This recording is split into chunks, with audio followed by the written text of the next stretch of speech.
Well, hello there, flavorlicious fuzz nostrils. Lurks here. And I'm not a number. I am a furry.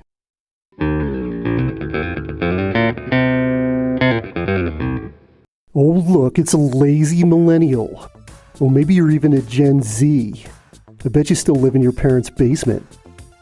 Okay, boomer, so yeah, maybe I do live with my parents still. You know why? Because your greedy generation caused the housing prices to blow up so bad that I can't afford to move out. Oh, well maybe if you got up the motivation to actually get a job, you wouldn't have to live there anymore. Maybe you could actually afford rent then. Oh yeah, get a job, get a job, get a job. You know what? I'd love to get a better job, but I can't because nobody will pay a living wage. The only way I could even get a decent job anymore is by putting myself hundreds of thousands of dollars in debt to get a college degree. And that kind of defeats the point, doesn't it, boomer? Oh, you don't like boomers, huh? Well, you can thank us for the civil rights movement, the women's liberation movement, the LGBT rights movement. Oh, and like most of the music that we all still listen to today, yeah, that was made by boomers. What do you have to say to that? Sure, boomer, all that was great.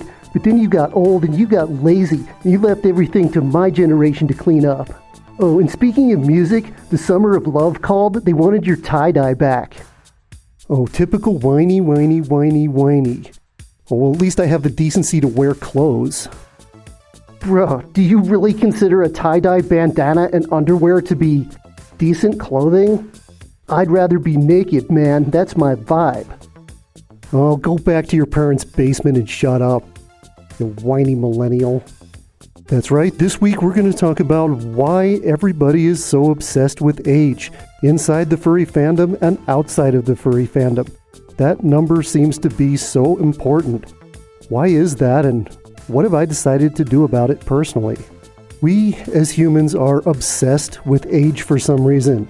Just look at a newspaper headline. It's always like, Florida man 32 has nipple bitten off playing with baby alligator. The number always has to be there, like it's some huge defining factor of who a person is. This isn't just an American or a Western thing. This phenomenon seems to show up in a lot of different cultures. Some people may be more or less respectful toward their elders than others, but it seems like that number is always so important. What does it represent? Well, if you think about it, it pretty much just represents the number of times you've orbited the sun since being forcefully ejected from your mother's abdomen. Do we really need to be judging each other based on that? I mean, yeah, sure, the number does have some significance. I mean, it signifies whether you're considered an adult or not, and it's a good indication of how much longer you're going to live. I mean, if you're 95, you can't expect to live another 50 years. It just doesn't work that way. But I'm going to make the point that it's not as important as people make it out to be. Now, every 6 months or so on furry social media, the whole 30 is old, you should leave the fandom if you're over 30 thing blows up. Now, this whole thing just fits in with the whole fandom gatekeeping thing. It seems like just a rotating topic. This week it was the misogyny, anti-woman spray thing. And next week it'll be something else, like somebody saying you can't be in the fandom unless you're this orientation or this gender. Or you can't be in the fandom unless you're safe for work, or you can't be in the fandom unless you're not safe for work. Now, back when we interviewed Liam Red Fox for our Older Furries series, he made a really good point.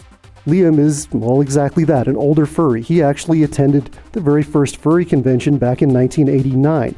The point he made was that in the fandom, it's not acceptable to discriminate against somebody based on your sexual orientation, your gender identity, your race, or anything like that.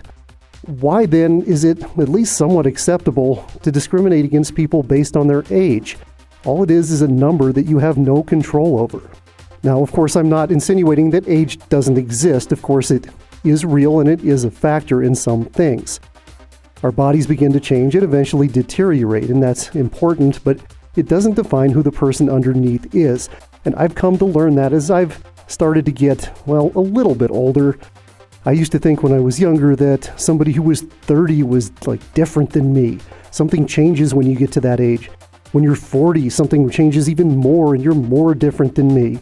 And I've come to realize that you actually don't change as a person as you get older.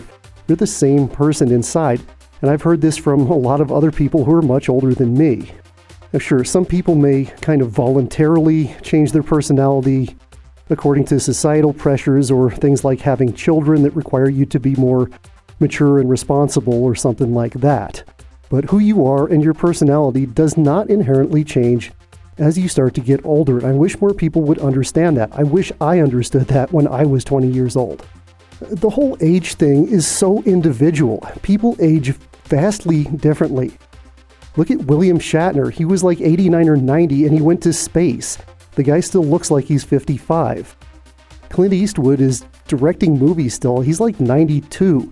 The Rolling Stones are still putting on pretty good concerts and they're getting close to 80. Willie Nelson just turned 90 and he's putting out some great music still too. On the other hand, there was my friend in college. He was 24 and he was a grumpy old man by then. Now, through no fault of his own, he physically looked quite a bit older than he was. But that's not the problem here. In terms of his attitude, his outlook on life, and just his overall demeanor, he came across as this grumpy, bitter old guy. I mean, if you closed your eyes and you'd never seen him before and you didn't know that he was 24, you'd probably think that he was 80 or 90. It was that bad. It was actually kind of sad. A lot of it really has nothing to do with the number, and it just comes down to the individual. And that brings me to my next point, the absurdity of the whole concept of generations. The fundamental flaw of this concept of generations is that there's a hard cutoff. Like, you're completely different, supposedly, if you fell before the cutoff or after. If you were born on December 31st, 1982 at 11:59 p.m. and 59 seconds, you're a Gen Xer. If you were born on January 1st, 1983 at 1 second past midnight, you're a millennial. Of course, the definitions of when those hard lines are vary and are not agreed upon. Some people say millennials started in 1977. But anyway, you're supposed to be a completely different person if you were born just a second apart. That's pretty ridiculous. If there are really generations, they probably kind of blend together slowly over a long period of time. A lot of it is just the person. It's not the group. It's not this generation. It's not this period of time. It's the individual. Let's look at the generation, at least here in the United States, that nobody ever says anything bad about. The World War II generation, the greatest generation. There were people who lived with their parents probably till they were 30 back then. There were people who didn't want to work back then. There were draft dodgers back then who didn't go to World War II. There are always exceptions to the rule, and sometimes a lot of them. As Elwood was saying in the little skit earlier, a lot of times it's society, it's not the person itself that defines a generation. Maybe people are continuing to live with their parents longer these days because housing prices are so high compared to what they used to be. That's a product of our society, not a product of the individual. A lot of times, if you look a little deeper, the reasons why people are different from 1 decade or 2 decades or 50 years or 100 years from each other is not that people have changed. It's not that a whole group of people born in a certain time are fundamentally different. It's that they're just adapting to the society they live in. All right, so what am I going to do about it? I'm just a guy in a dog costume. Well, there's not honestly a whole lot I can do about it, but I do have control over one thing, and that's myself. I've decided to stop identifying with the number. Now, obviously, I can't divorce myself from my age entirely. Age is an important part of our legal identity. Obviously, if I want to purchase something that's age-restricted like alcohol, I have to prove my date of birth. I have to give the number. And in a situation where I had to legally identify myself, that number might be necessary too. But I'm going to treat my birth date kind of like my social security number. It's not really relevant to who I am, and I'm just not going to share it. When asked, I'm just going to say, I'm an adult. That's all you really need to know. It immediately takes away the ability for somebody to look at me differently because of that number, and it encourages them to just look at me for who I am. And no, I'm not saying all this because I'm secretly old or something. I'm not a boomer. Not that all boomers are old. Most people guess my age is late 20s to early 30s, and sure, we'll say that's accurate. I honestly think we all would be better off if we just sort of ignored that silly number. Decide who you like, decide who you don't like, decide who you want to hang out with, decide who you don't want to hang out with. And don't base it on how many times they've orbited the sun. It's just kind of stupid if you think about it. Some of you, I'm sure, are going to disagree with me, and let me know down in the comments if you think I'm just full of it and I'm talking a bunch of nonsense. Or do you agree with me?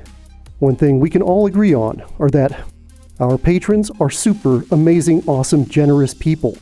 Thank you so much for your generosity. You help keep this channel going and growing. And if you over there, might like to consider becoming a patron, there is a link in the description. Alright, next week we are off to Midwest Fur Fest 2023. And the week after that we will have a comprehensive video about the convention experience for you. Can't wait to see you then. Until next time, you stay safe and you stay fuzzy.